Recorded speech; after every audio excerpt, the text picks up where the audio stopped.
കഴിഞ്ഞ വർഷം അതായത് 2023 നമ്മളെ കേരളത്തിൽ മാത്രമായിട്ട് 1 അല്ല 10 അല്ല 100 അല്ല 1000 വനിതകൾക്കാണ് നമ്മൾ സൗജന്യമായിട്ട് പഠിപ്പിച്ച് അവർക്ക് ജോലി കൊടുത്തിട്ടുള്ളത്. GTech വുമൺ പവർ എന്നുള്ള ഒരു പദ്ധതിയിലൂടെ കഴിഞ്ഞ വുമൻസ് ഡേയിൽ, നമുക്കറിയാലോ ഇൻ്റർനാഷണൽ വുമൻസ് ഡേയിലാണ് ഈ ഒരു പ്രോഗ്രാം നമ്മൾ ലോഞ്ച് ചെയ്തിട്ടുള്ളത്. 2023 വുമൻസ് ഡേയോടനുബന്ധിച്ച് ലോഞ്ച് ചെയ്ത വുമൻസ് പവർ സ്കീമിന്റെ ഭാഗമായി കുറച്ച് വിദ്യാർത്ഥികളെ സെലക്ട് ചെയ്ത് അവർക്ക് സൗജന്യമായി GTech നിലവേലിലൂടെ കോഴ്സ് നൽകി പ്ലേസ്മെന്റ് നൽകുവാൻ GTech നിലവേലിന് സാധിച്ചു. എൻ്റെ പേര് അസീന എന്നാണ്. എൻ്റെ വിദ്യാഭ്യാസം എന്ന് പറയുന്നത് ഡിഗ്രിയാണ്. ഡിഗ്രി ഹിസ്റ്ററി ആയിരുന്നു സബ്ജക്റ്റ്. ഡിഗ്രിക്ക് ശേഷം എനിക്ക് PGക്ക് പോകണമെന്നായിരുന്നു ആഗ്രഹം. അപ്പോഴായിരുന്നു വിവാഹമൊക്കെ നടന്നത്. അതിനുശേഷം എനിക്ക് പഠിക്കാനൊന്നും പോകാനായിട്ട് കഴിഞ്ഞില്ല. പിന്നെ ഒരു മോളായി. അതിനുശേഷം തീരെ കഴിഞ്ഞില്ല.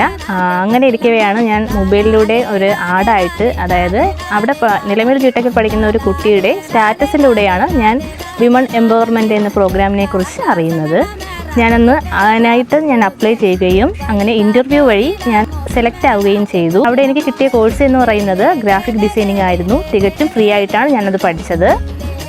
എക്സാമും വളരെ നല്ല രീതിയിൽ അറ്റൻഡ് ചെയ്യാനായിട്ട് കഴിഞ്ഞു. അതിലൂടെ എനിക്ക് അവിടെ നിന്ന് പ്ലേസ്മെൻ്റ് ആയത് മൾട്ടിസെൻസ് എന്ന് പറയുന്ന ഒരു ഡിജിറ്റൽ മാർക്കറ്റിംഗ് കമ്പനിയിലാണ്. ഞാനിപ്പോൾ വളരെ സാറ്റിസ്ഫൈഡ് ആണ്. എൻ്റെ ജീവിത സാഹചര്യങ്ങൾ വളരെ രീതിയിൽ മെച്ചപ്പെടുത്താൻ GTech കമ്പ്യൂട്ടർ എഡ്യൂക്കേഷനാണ് എനിക്കൊരു അവസരം ഒരുക്കി തന്നത്. അതിന് ഞാൻ നിലമേൽ GTechനോട് ഹൃദയത്തിൽ നിന്നുള്ള നന്ദിയാണ് രേഖപ്പെടുത്തുന്നത്.